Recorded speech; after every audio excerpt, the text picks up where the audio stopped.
Hey guys, what's up? I am here to give you guys a recap of the new episode of Shokugeki no Soma, Shin no Sara, or you can call it Food Wars, the fourth plate on episode 4.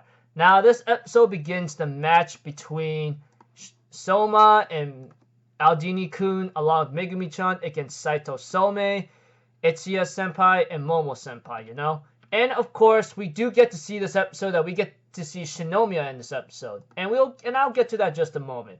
Although, it looks like to me it shows that Megumi was training with him as it was shown at the beginning, and it was kind of tough for her, you know. And I'll get to that in just a moment. Let's continue the recap. And we see to it that Shinomiya only does this out of whim, either because he cares about Megumi and Soma a lot, or he just, like you say, he did it out on a whim, if anything. But we see to it, of course, when Shinomiya was actually training Megumi, it's actually working in a certain sense. It's like a coach teaching Megumi like how to play ping pong or something, you know. In other words, they're called the Legume duo whatsoever. But yeah.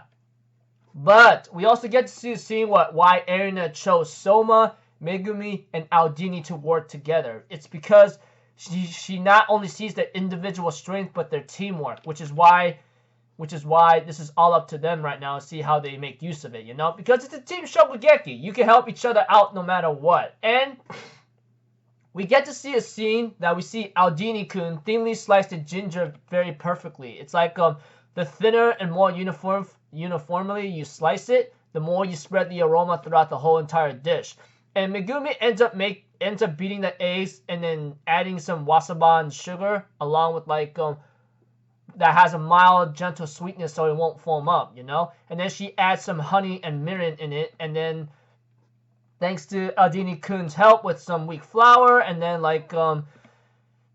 someone making the beef all the same size here and there, it seems to be working very well. I mean, they're doing a very good job working as a team. Even the judges says you know, those guys working as experienced chefs and working as a team is actually fulfilling, because there are times where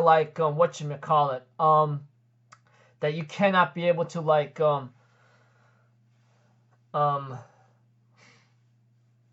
finish certain tasks within a limited time, you know. But working together and adding on to skills that you may need, it's actually benefiting.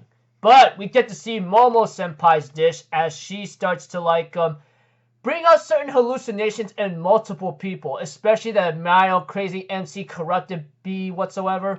And we see Momo finishing a dish right away, and it's like seeing roses and apples in one cupcake, you know, which it is.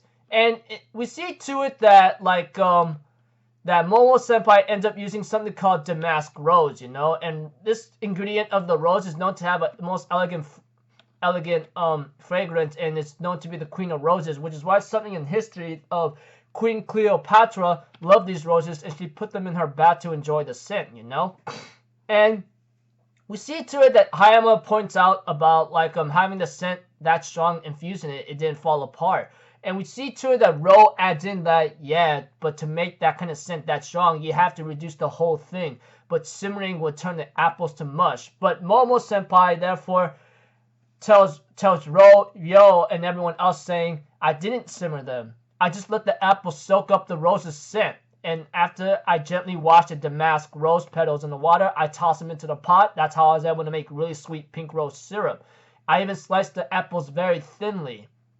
And she also mentions that and lightly heat them up and extract the boiled apple peels. Then she added the rose syrup. Then I leave them alone for several minutes. That way the rose's delicate pink color and wonderful scent permeate throughout the apple slices. Just boiling down isn't very queenly, you know. An elegant and relaxed bath is much more fitting for a queen. And she calls her dish the Queen's Apple Tart. She even says the basket she made out of the bread is very edible too, so please enjoy. Not to mention, someone mentioned in this episode about the sweets she made then also into apples is actually the best of the apples. Not to mention, one of the judges says this actually takes a huge amount of very delicate and masterful technique to do this. And one of the other judges also adds up by saying if she couldn't correctly determine the temperature of the water, she wouldn't be able to make a pure syrup kind of thing. Then the other judge says like not a smidgen of ingredients flavor can really escape. As a result, the apple's original sweetness and gentle tartness becomes the base of the flavor. She reduced the apple's peel syrup and brushed that onto the color that shines onto the roses here and there. And we see to it that An, I think that's the green hair girl, the judge, she says like her sense of artistry also extends to her plating and presentation. It's like you become a citizen of a fairy tale land, you know, etc.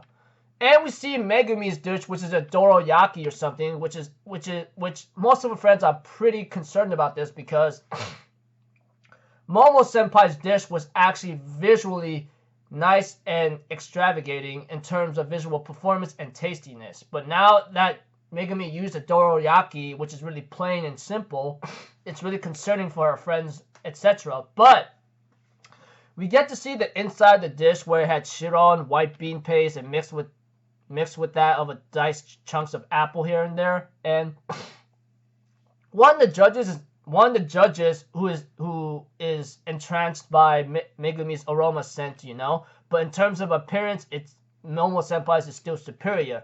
But one of the judges says otherwise by saying, I wouldn't say that. Dorayaki has an 800-year-old history in Japan, like sandwiching the filling between the two cakes is said to have influenced Western pancakes, you know?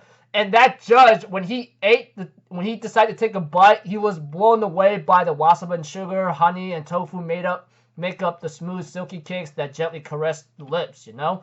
He also mentions like the mellow flavor spreads throughout his tongue like fireworks and lighting up and exploding. The mild tartness of the apples gently actually fades away, and it's spreading throughout the mouth. Almost feels like they're going directly to her brain. Well, that's what An is saying.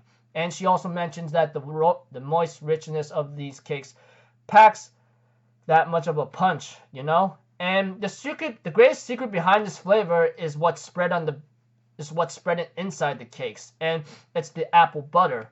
We see to it that the judge also explains like it's grated apple, lemon juice, and sugar added to melted butter. The fruit's original flavors harmonize with the butter, giving it acidity, saltiness, and richness.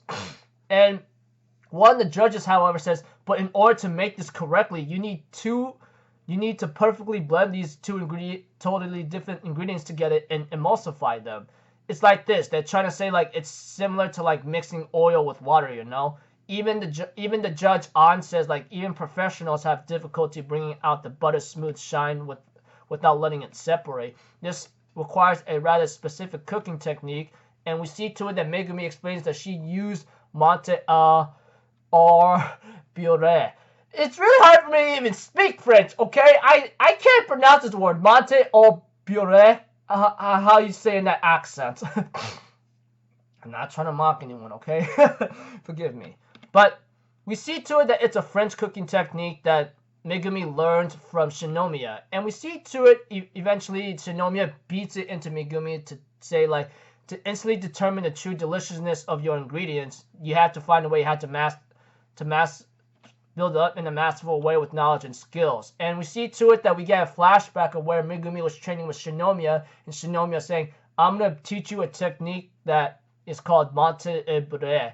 And of course, Megumi does struggle, and Shinomiya says, you know, out of all the people I've taught in my life, you are the so much slowest one, but you're no fool at all, you know? And we see to it that one of the judges is really impressed by Megumi's dish, you know, as he mentions, like, the amount of deliciousness is actually shaking up my heart, and it's like a fighting style that she's showing off.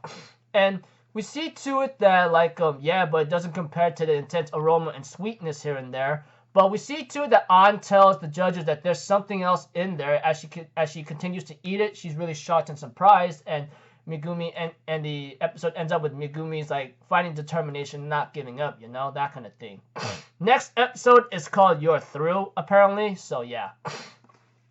All I can really tell you is that Megumi and Momo Senpai fought each other in this episode. Although Momo Senpai brought out a dish that pretty much is Elite 10, obviously. There's a reason for that. But Megumi shows another side of her training that she's not giving up yet. I mean, Shinomiya does say, like, Megumi is by far the slowest student he ever taught. But she is not an idiot. She's not a fool. Which I go like, yeah. Anyways, this episode, pretty fun. I mean, like the details given here that I told you about might be a little bit confusing, but if you actually watch the episode, you'll get the idea. Anyways, I'm about to end it off here, people. Gotta get things started and ramped up, and of course, I got another show to catch up on. So until then, I'll see you guys in the next video. I'm Alpha Zero, people. Have a good day, and I'll see you guys next time. All right, peace out. Bye bye. Toodaloo.